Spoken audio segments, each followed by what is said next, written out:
fakt, kam përshtypjen që gjithë e dini se çfarë është BE-ja dhe çfarë po bën BE-ja për të ndihmuar Shqipërinë. Natyrisht jeni ndjeni edhe për pjesën e rekomandimit pozitiv që është marrë nga Komisioni Evropian, dhe nuk do t'ju shqetësoj me detaje të mëtejshme në raport me këtë.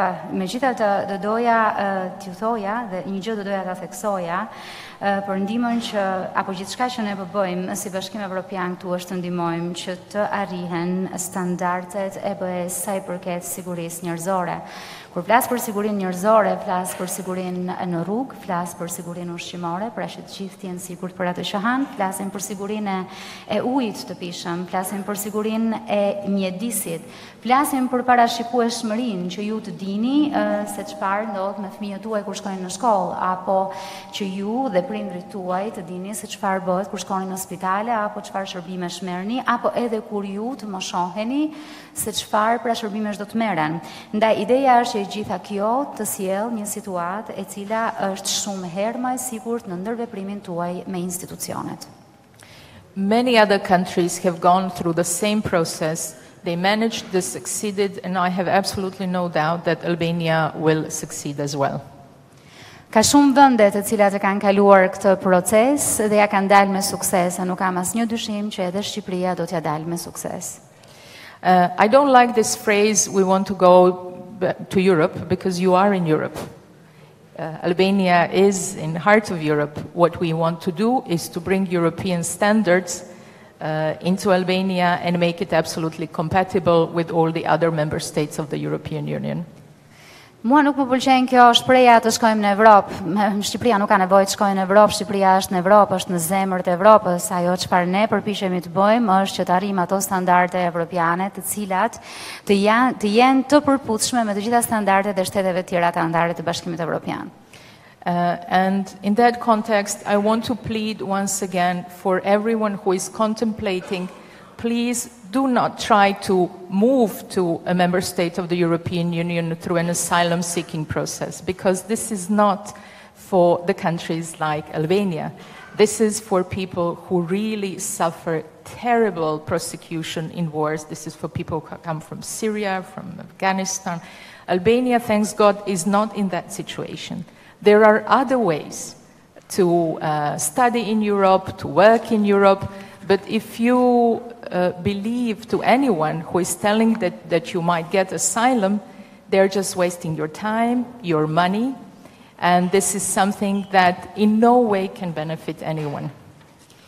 Ndaj do të doja që realisht ju bëja një kërkesë, një thirrje, ju lutem nëse se mendoni të gjeni ndonjë mënyrë tjetër për të lëvizur nga vendi, ju lutem mos e bëni këtë nëpërmjet idesë që do të kërkoni azil.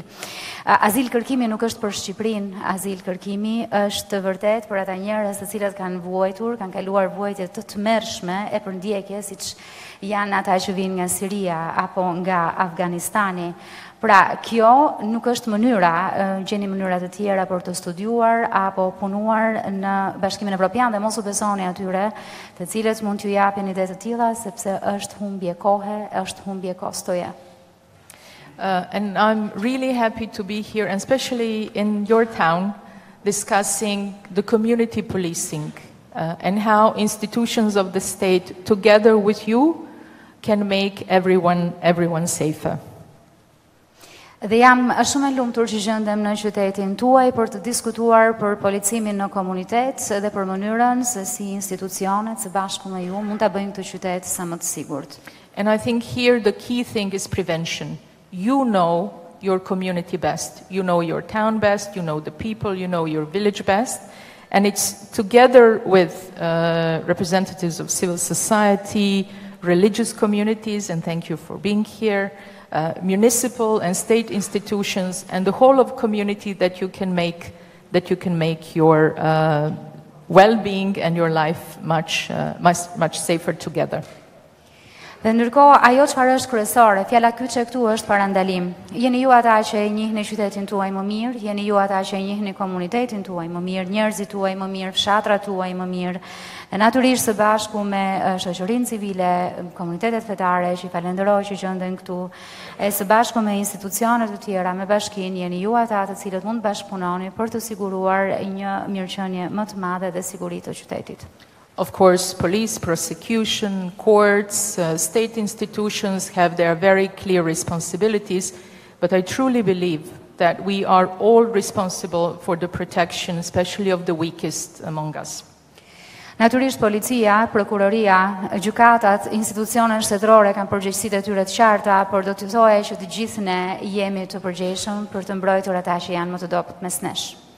I'm especially here referring to violence and abuse of children, violence against women, any kind of involvement of minors in criminal activity.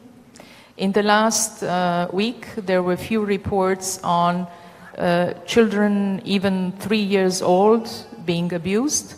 I think this is really everyone's responsibility. If you see, if you hear, if you know of any such thing happening in your neighborhood or an institution that is supposed to take care of those who are weaker, please report. Dhe ndërkohë, kur flas për këtë, flas posaçërisht për dhunën dhe abuzimin kundër fëmijëve, kundër grave, natyrisht edhe për fshirjen e të miturve në këto akte kriminale. Javën e kaluar kemi parë raportime të abuzimeve që kanë përfshirë edhe 3 vjeçar, fëmijë 3 vjeçar.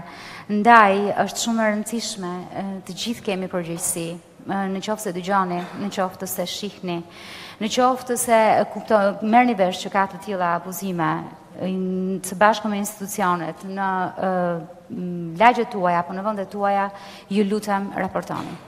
And I think it's very important, and I want to thank to the police commander, it's very important to police to get your trust, so that when you go and report, or when you need help, you go there without any fear and believing and knowing that you will get the response that is needed at a certain situation. Dhe është shumë e rëndësishme që edhe tek pjesa e policisë do të bëjë thirrje që të fitojë besimin tuaj, sepse në momentin që ka këtë besim, atëherë ju mund të shkoni, të denonconi, të raportoni çdo lloj elementi, çdo lloj krimi në mënyrë që të dini që do të merrni përgjigje nga ana e tyre. And I really believe, for the end, the way you protect, I protect my own child, my own property, my own self, you need to protect the others as well. Dhe gjëja e fundit që do të thoja është që në të njëjtën mënyrë se si mbrojmë pronën, fëmijën tim, pronën, veten, në të njëjtën mënyrë duhet mbrojtur edhe tjetri. And at the end, there is, I think, also special responsibility on all those who are teachers, who are doctors, who are in daily contact with especially children and the youth. You mentioned narcotics, you mentioned different type of risks and challenges that are before our children. I think it's especially important that those professions are absolutely vigilant, and whenever you see a sign of something going on, to immediately alert everyone who is involved. Of course, first and foremost the parents, and then state institutions that are responsible.